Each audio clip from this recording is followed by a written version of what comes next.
tout un choc, vraiment. 2 fois en 2 mois, tout indique que Donald Trump a une fois de plus été la cible d'une tentative d'assassinat hier sur son terrain de golf de West Palm Beach, en Floride, à 2 pas de Mar-a-Lago, son domaine. Le suspect aurait passé une douzaine d'heures dans les environs du terrain avant d'être repéré par un agent secret. En fait, l'agent secret a repéré l'arme qui dépassait la clôture et les buissons.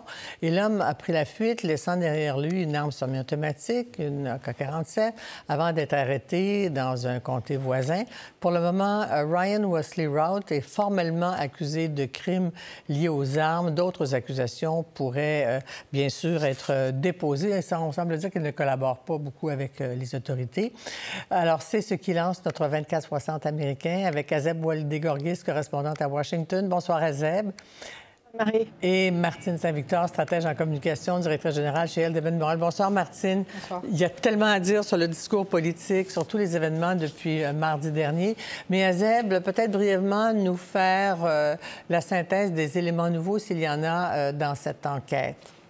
Donc, vous l'avez dit, il a été arrêté hier à 13h30. En fait, il y a eu les services secrets ont tiré dans cette direction parce que justement son arme dépassait la clôture. Donc un agent des services secrets l'a repéré, a tiré dans cette direction. Ce qu'on apprend aujourd'hui, c'est que l'homme n'a pas tiré, il n'y a pas eu d'échange si vous voulez. Il a juste pris la fuite et là, voilà, il est allé à bord de sa voiture, une Nissan noire, et il est parti. En fait, il y avait un témoin qui a eu l'intelligence de prendre une photo de la voiture et de la plaque d'immatriculation, ce qui a vraiment facilité la tâche des policiers pour l'arrêter.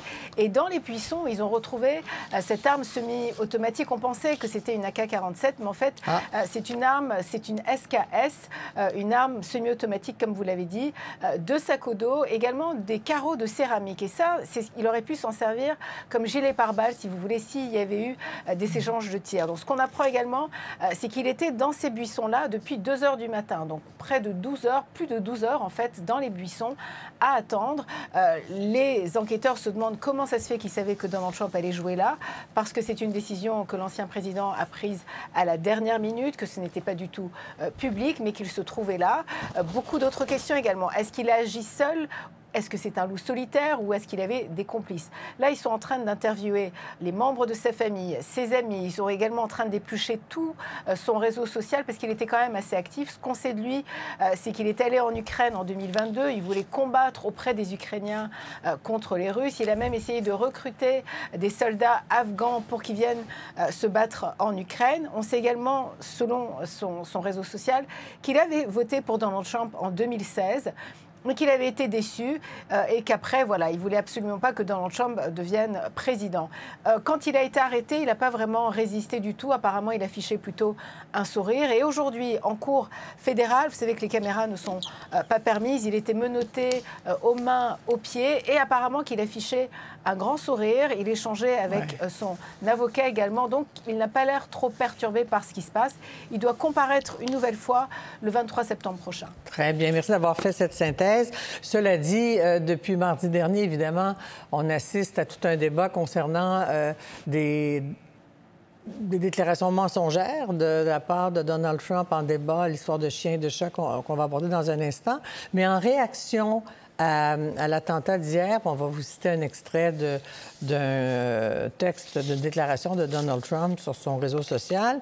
La rhétorique, les mensonges, comme l'illustrent les fausses déclarations faites par la camarade Kamala Harris lors du débat truqué et hautement partisan et de toutes les poursuites ridicules spécifiquement conçues pour infliger des dommages à l'opposant politique Joe, puis de Kamala, moi, ont porté la politique de notre pays à un tout niveau de haine, d'abus et de méfiance à cause de cette rhétorique de la gauche communiste. Les balles volent et la situation ne fait qu'empirer.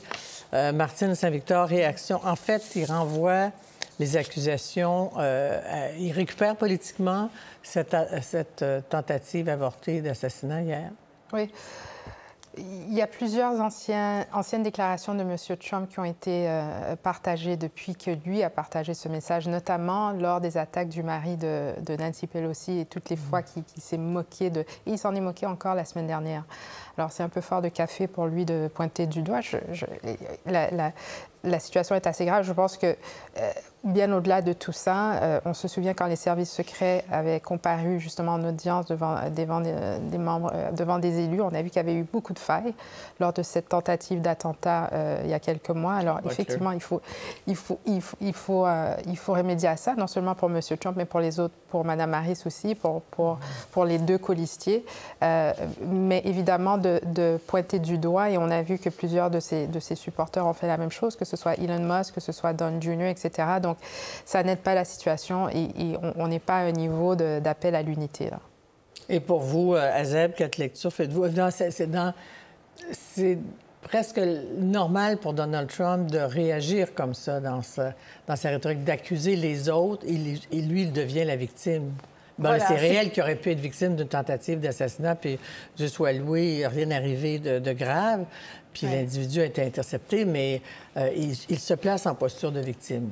Tout à fait. Ce n'est pas très surprenant, si vous voulez. Vous savez, Elon Musk, hier, avait écrit sur le réseau X « Comment se fait-il que Kamala Harris et Joe Biden ne sont jamais la cible de tentatives d'assassinat ?» Donald Trump, en plus, il a écrit cela, puis il a commencé à citer, en fait. Il a donné des exemples. Il a dit que Joe Biden a déjà dit qu'il était une menace, que Donald Trump était une menace pour la démocratie, que Donald Trump était une menace existentielle, qu'il ne fallait absolument pas qu'il redevienne président, que c'était un danger pour la démocratie. Donc, ici, cite Joe Biden, Kamala Harris, il cite un peu l'administration Biden pour justifier un peu ses propos. Il y a eu la réaction d'une représentante démocrate, Madeleine Dean, qui disait qu'en fait, ça aurait été mieux que Donald Trump utilise sa plateforme pour rassembler les électeurs, pour dire que bon, malgré nos différences, ça va se passer dans les urnes, dans les bureaux de vote. C'est là que les gens pourront s'exprimer. C'est pas au bout d'une arme. Et c'est ce qu'elle a dit, c'est ce que Joe Biden a également répété aujourd'hui, que la violence n'a pas sa place dans ce pays. Mais c'est vrai que la rhétorique n'a pas changé depuis cette tentative d'assassinat. Et Donald Trump la récupère pour dire qu'il est une victime. C'est vrai qu'il est une victime de 2 tentatives d'assassinat, mais lui affirme que c'est vraiment le résultat des propos tenus par Joe Biden et Kamala Harris. Et ça n'a rien pour aider vraiment au climat, pour que le climat se calme un peu. Oui, en effet. Puis ce qui trouble la situation davantage, c'est cette histoire de chats et de chiens. Et hier, sur les chaînes américaines, le candidat à la vice-présidence, J.D. Vance, dans une entrevue très corsée avec l'animatrice de CNN, Dana Bash, a dit il faut créer des histoires pour retenir l'attention, pourquoi pas. On vous présente cet extrait. If I have to create stories so that the American media actually pays attention to the suffering of the American people, then that's what I'm going to do. You just said that you're creating the story. What's that, Dana? You just said that this is a story that you created. So the eating dogs and cats thing is not accurate. Dana, it comes from firsthand accounts from my constituents. I say that we're creating a story, meaning we're creating the American media focusing on it.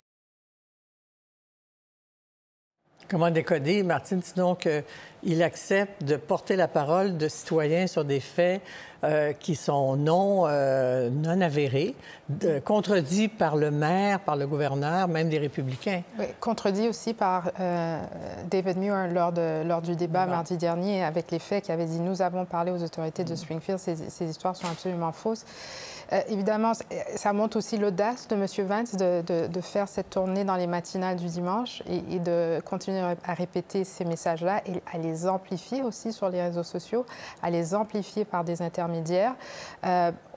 On pourrait avoir tendance à dire, bon, ça, c'est l'équipe Trump, comme d'habitude, qui reprend des mensonges, sauf qu'il y a des conséquences graves pour les habitants de Springfield, c'est-à-dire où des mamans n'envoient pas leurs enfants à l'école de peur de représailles, où il y a eu une alerte à la bombe, etc. Donc, c'est extrêmement grave. Il faut continuer d'essayer de faire démentir ces rumeurs parce qu'il y a des conséquences réelles. Oui, parce qu'en fond, Azeb, les conséquences de ces mensonges-là sur les chats et les chiens, donc, alimentent cette haine à l'endroit des alertes à la bombe et l'évacuation des écoles. Et ça, le camp Trump ne l'admet pas, ne le reconnaît pas. Non, pas du tout. En fait, il dit que voilà, il fallait qu'il invente, c'est presque ça qu'il a dit, cette nouvelle, pour attirer l'attention des médias. Mais tout ce qu'il dit, c'est pas du tout corroboré par les autorités en Ohio. Par exemple, le gouverneur de l'Ohio a dit qu'écoutez, ce sont des personnes tout à fait légales qui travaillent. La ville de Springfield en a besoin, qu'après la pandémie, c'était une ville presque fantôme. Et grâce à cette nouvelle communauté grâce à cette nouvelle main-d'œuvre haïtienne. Il dit vraiment la ville a été relancée. Il dit c'est sûr que dans une ville de 58 000 habitants, vous y ajoutez 15 000 nouveaux migrants. C'est sûr que bon, il y a une pression un peu sur les services sociaux. Mais il dit c'est ça vraiment, c'est de ça qu'il faut parler. Mais cette histoire de chats et de chiens, c'est franchement n'importe quoi. Et ça, c'est ce que les autorités là-bas disent. Donc, voilà. La stratégie du mensonge, Martine, c'est payant politiquement, puisqu'on ne parle que de ça, on ne parle pas d'autre chose. Est-ce que c'est Non, c'est pas payant politiquement. Mais pour Trump... faut toujours dire la vérité. Oui, c'est sûr. Mais Trump, pour payant, il doit penser que c'est payant de nourrir oui, en fait, ces mensonges. Cette histoire, cette fausse histoire, c'est pour illustrer quoi? C'est pour illustrer la faiblesse, entre guillemets, des politiques d'immigration de Mme Harris et de M. Biden. Toute cette histoire, c'est pour ça. Aujourd'hui, c'est les Haïtiens. Il y a quelques années, c'était les gens issus de pays arabes. Et puis avant ça, c'était les Mexicains. Mais la cible demeure toujours la même, c'est-à-dire l'autre. Donc non, c'est pas payant. Et puis, parce qu'on est arrivé à un point où il y a de la violence, là, il y a un virage. Je pense que vraiment, au début, les gens disaient, bon, voilà, c'est Trump qui est encore Trump. Mais là, les choses ont changé depuis 2 ou 3 jours. Oui, on va venir à cet appui d'un club de basketball de Miami. Donc, on a un extrait de leur prise de position. C'est vous qui avez attiré notre attention sur ça, puis c'est viral maintenant. Là, Le personnel du Miami Heat, comme Miami elle-même, est brillant mélange de diversité de différentes cultures et dynamiques, dont de nombreux membres de notre communauté haïtienne. Le faux récit qui les entoure est blessant et offensant. Il a malheureusement fait d'innocents la cible de discours haineux et de menaces physiques, nos employés, fans et amis haïtiens, parce qu'il y a beaucoup de grosses communautés haïtiennes à Miami. Pourquoi le Miami Heat? Parce qu'il est à Miami, parce que la Floride est la plus grande diaspora haïtienne à l'extérieur d'Haïti, avec à peu près 1 million d'Américains d'origine haïtienne. Ça, c'est sans compter ceux qui ne sont pas documentés, ça, c'est une chose. Et alors, il se trouve que le Miami Heat, qui est une équipe de la Ligue majeure de basketball, la Ligue nationale de basketball, a plusieurs employés qui sont d'origine haïtienne et surtout des consommateurs qui sont d'origine haïtienne. Et on parle souvent de l'influence des équipes de sport parce que l'influence est réelle. La saison de basketball commence le 22 octobre prochain. On peut s'attendre à d'autres sorties d'ici là. Et ça sera avant le 5 novembre. Et aujourd'hui, il y a certainement plusieurs équipes de sport, tous sports confondus, qui se posent la question, qui se disent qu'est-ce qu'on fait? Parce qu'ils ont certainement dans leur rang des Américains d'origine haïtienne, des consommateurs d'origine haïtienne. Et ce que les chiffres montrent, et nous, chez Adolmen, on le mesure, c'est que les consommateurs veulent que les entreprises et que les dirigeants d'entreprises se prononcent sur les enjeux sociaux. Alors, le climat, par exemple, c'est un enjeu important, mais l'équité aussi et la justice sociale, la justice raciale. Donc, on devra entendre les gens. Et je trouve que cette sortie du Miami Heat place peut-être le camp Harris dans une situation délicate, c'est-à-dire qu'on doit entendre le camp Harris de manière sans ambiguïté par rapport à ça. Elle doit dénoncer et surtout verbaliser son appui à la communauté haïtienne comme le Miami Heat l'a fait. C'est important en Floride parce que la Floride, les chiffres sont encore très serrés. C'est un État qui a été républicain lors des 2 dernières élections, démocrate en 2008 et en 2012 sous Barack Obama. Mais il se trouve qu'il y a un groupe qui s'appelle les Républicains, les Haïtiens pour les Républicains et les Haïtiens pour les démocrates. Et peut-être que ce deuxième groupe, c'est-à-dire Haïtiens pour Harris, peut-être sent qu'ils ont besoin de plus d'appui. Ouais. Et on verra s'il y aura un changement parce qu'il y a quand même beaucoup d'Haïtiens en Floride qui vont voter. Ouais, c'est étonnant de penser qu'on puisse se faire accuser de tous les maux de la terre, de responsable de tout ce qui va mal, puis en même temps continuer de l'appuyer.